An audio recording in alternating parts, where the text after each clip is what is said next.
Find ourselves getting ready to scale in over here at the oil yard. Get us a load on. Yeah, we're driving backwards. I'm not running the video in reverse. We just grabbed our trailer, was sitting right here in this slot, and instead of driving up there into the rest of the gravel yard where all the powder is from all the rock being just crushed, our freshly clean truck, we're backing up and come out of the gate here because we need to go in that entrance right there and go across that narrow scale. So this is the way that we would go anyway, is right straight that way.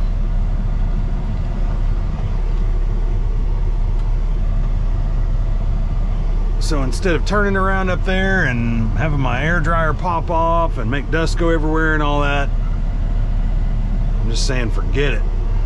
We'll back up and we'll go across the scale here. Not real sure what that other driver's doing. I thought he just got loaded, but I don't know what he's doing.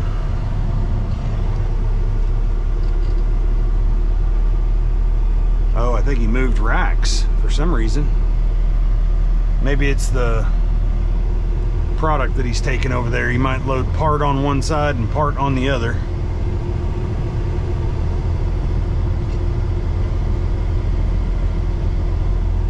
If you're ever like having to drive through a gravel yard, something that I do as a practice to try to keep the dust down, obviously, is drive real slow. That's one.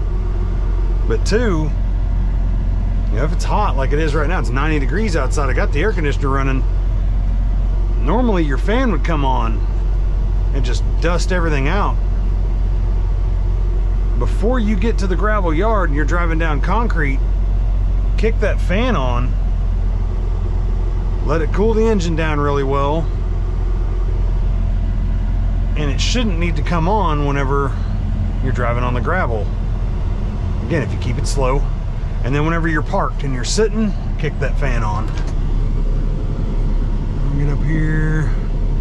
You can see what we're doing.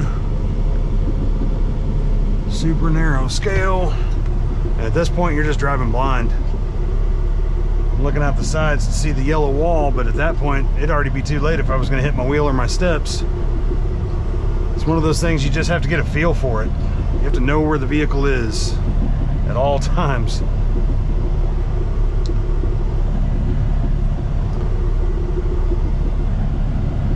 Once we get centered up here and get stopped right here, I don't know if we're on all the way or not. I think we are. We're gonna look out the window here, try to see that green light, and it's on. We're good to go. So that is our empty weight. We'll do it again once we get loaded, have our final weight, and get our bill of lading, and off down the road we go. Trying not to clip my fender on that wall. We got ourselves a convoy. Kind of. We are in line with the broom ahead. We got the distributor spraying the road behind us, and the pilot car is taking the traffic around us. So we were instructed to drive up here about 7/10 of a mile, so I reset my trip, and we've hit 1/10. That distributor drives at about 4 miles an hour. We're running about 5.5, so we ought to stay ahead of them. And just keeping in line here, convoy style. Figured if it was a unique situation, I'd go ahead and record it, and this is definitely one of them. My paperwork actually said that I was going to be positioned at a cemetery. Sorry if the air conditioner's blasting. It's hotter than fire outside. My air conditioner froze up, so you had to crank it on high so it'll thaw out. But anyway, I was originally instructed to sit at the cemetery, but I guess they had a funeral going on, and so that's obviously a no-go. But yeah, I'm just easing on across here. Farm country. We're just south of a town called Covington, Oklahoma, on Highway 74, which is just south of 412. 412 is one of the major U.S. highways that runs east and west across Oklahoma. But they're chip sealing. So you had an asphalt road base, and then they spray their oil on the road and then drop rock on it, like I've shown you in another video. That's a little trick for you though if you're driving a truck. I got my bunk heater on full, and I had my bunk air conditioner on 2, and I had my dash on 2. And I noticed, I mean, yeah, it's hot outside, but it was starting to get warm in here, like it wasn't cooling down the way it should. And so my buddy Aaron told me that you need to turn your dash and your bunk on 4, and it'll thaw out. So I did, and it did. So kudos to him for showing us that trick, because I actually thought I was gonna have to pull over, stop, and shut it all down, and kind of let it melt. But thankfully this worked. So now I've kicked it back down to 2, which is fine. The bunk is still on 4 just because it's so hot outside. If it wasn't this hot, I wouldn't have to run it that high, but because of the temperature, I guess it's frosting over or something. Anyway, well, they've got 1 pull from us so far. They'll have 3 in a piece total, because we've got a little bit over 6,000 gallons, and their distributor can only hold 2,000 gallons at a time. So that equals 3 in a piece of a load. And they said it won't take them all the way to the town where they need to go, but they'll finish out tomorrow. But we're going to be at the house. We're going to the house. I'm tired. Been out here 10 days. We're done. So easy way to finish up. Driving about 5 miles an hour down the road, and that broom has stopped, and I'm at 5/10, so I'm at a half mile. But I was ahead of the distributor by maybe 1/10 of a mile, so I'm gonna stop at 6/10, about here-ish. I think the broom may have stopped because the cars were coming. We'll take it to 6/10 and we'll stop. And that way, if he needs to come get some more, we can get some more. Of course, he can always back up to the chipper, the chip spreader. So we're at 6/10 now. We'll go a little further, he definitely wants to be empty before he gets some more. So this is interesting trucking, isn't it? This is not your normal. People think a truck driver, they think, oh, they just get on the highway, they just go from A to B. They go somewhere, they load something, they go somewhere else, they unload something, then they turn around, they go somewhere else and load something. And that's kind of what I do. But there's some things as no touch freight, and there's other things called touch freight. I'm gonna park right here on this, or right by this little median, this little drive here, rather, and he'll be able to pull from us right here.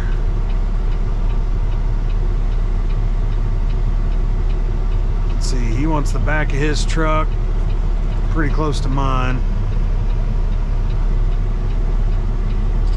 I'm gonna back it up just a little bit here. There we go, that ought to work right there for now. We'll just sit tight. Yeah, your normal truck driver, they load freight, they haul freight, they unload freight. And a lot of drivers, they don't even touch their freight. They'll do drop and hook. They'll drive into a giant parking lot full of trailers, and they'll drop their trailer, and then they'll go around and they'll find a different empty trailer the dispatch told them to get, and then they'll grab that trailer, and take off.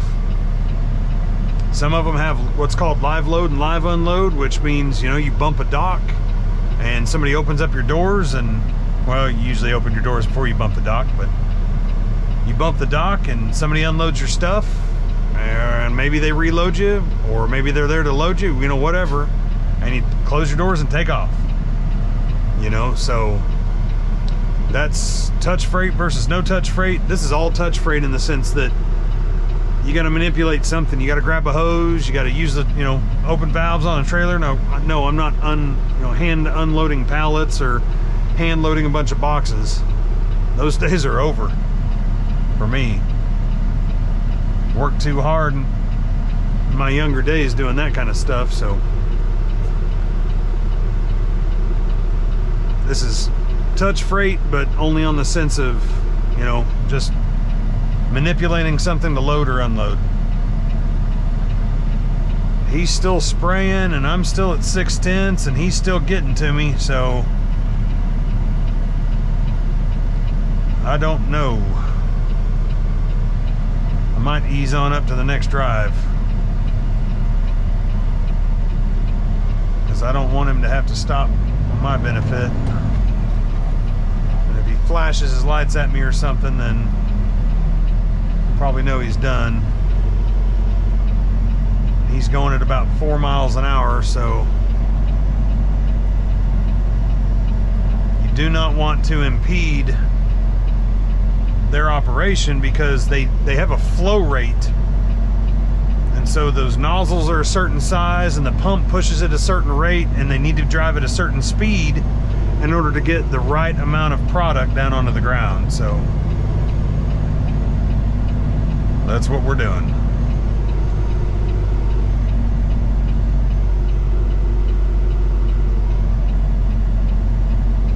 He ought to be getting close, because I'm at 7/10 right now.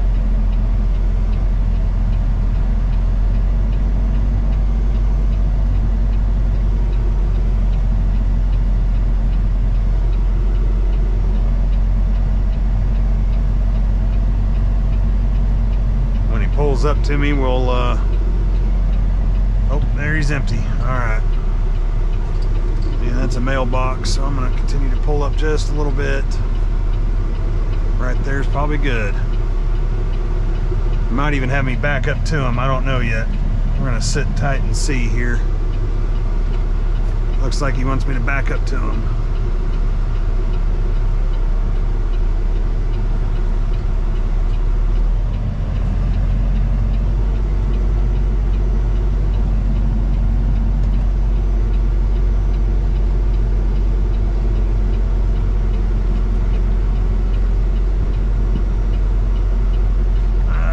Trailer back over there.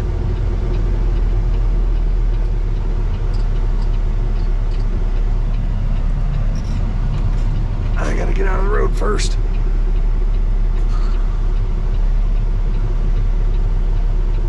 Alright, there we go.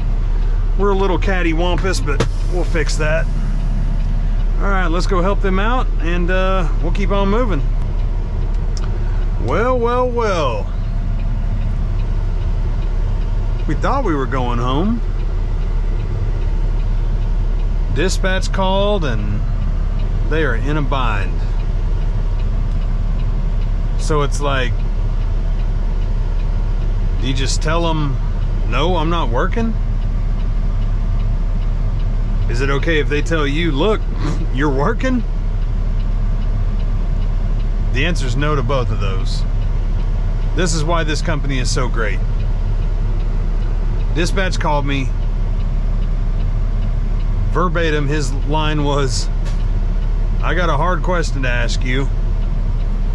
To which my response was, you're trying to get me divorced, aren't you?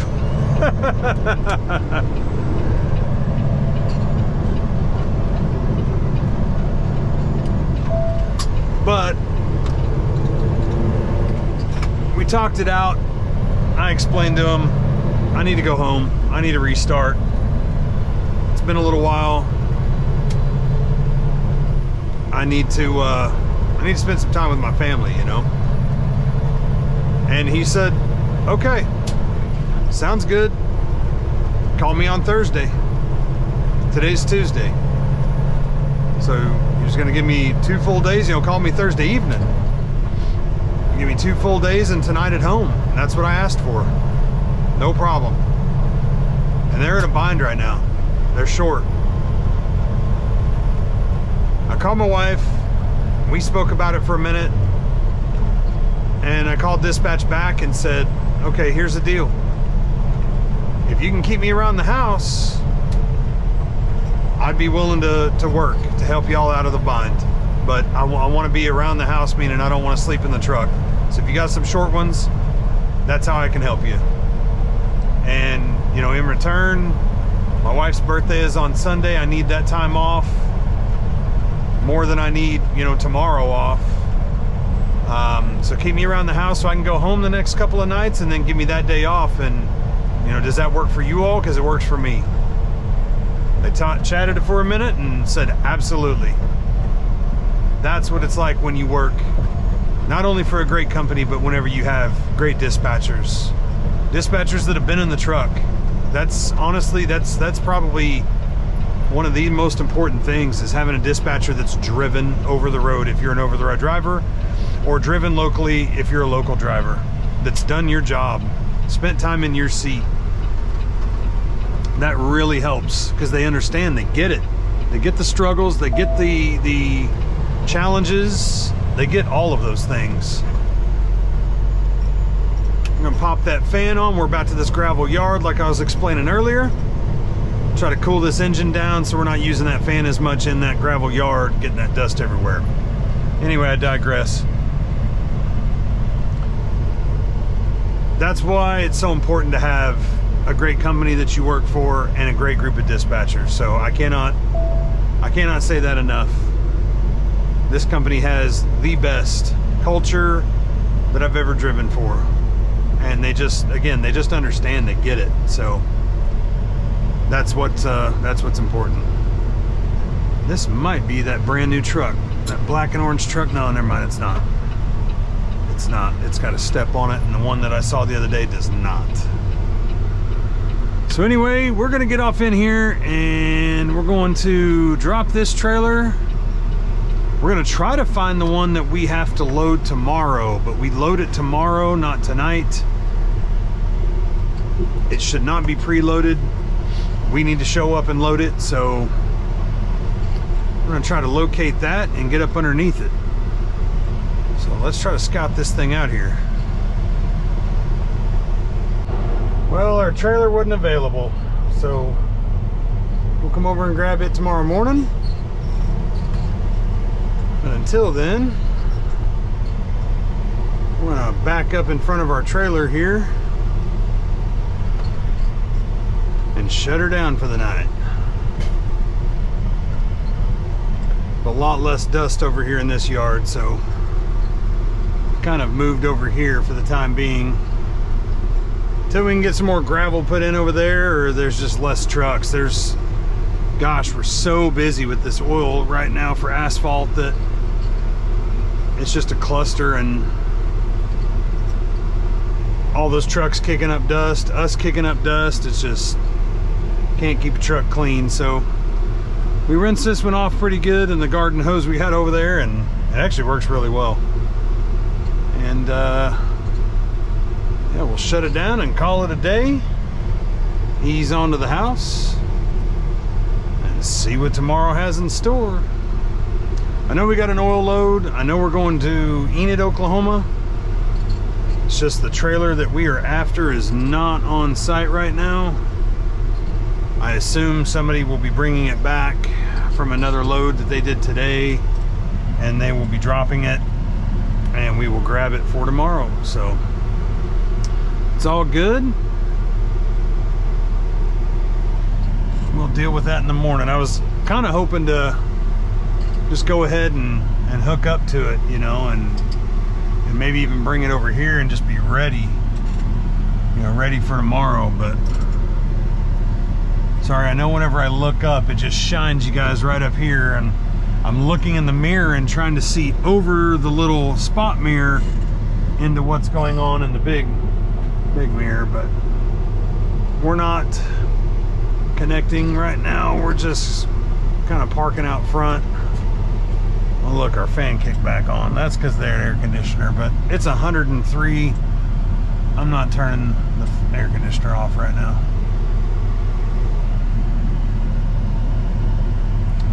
All right, we're gonna call it good there.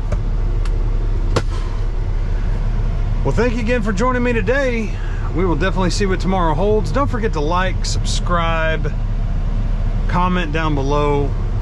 Follow us on social media, Trucking with Tram Jam on Facebook, Instagram, Tram Jam TV on Twitch, but of course, as always, right here on YouTube. Until next time, keep it between the mayonnaise and the mustard. Take care.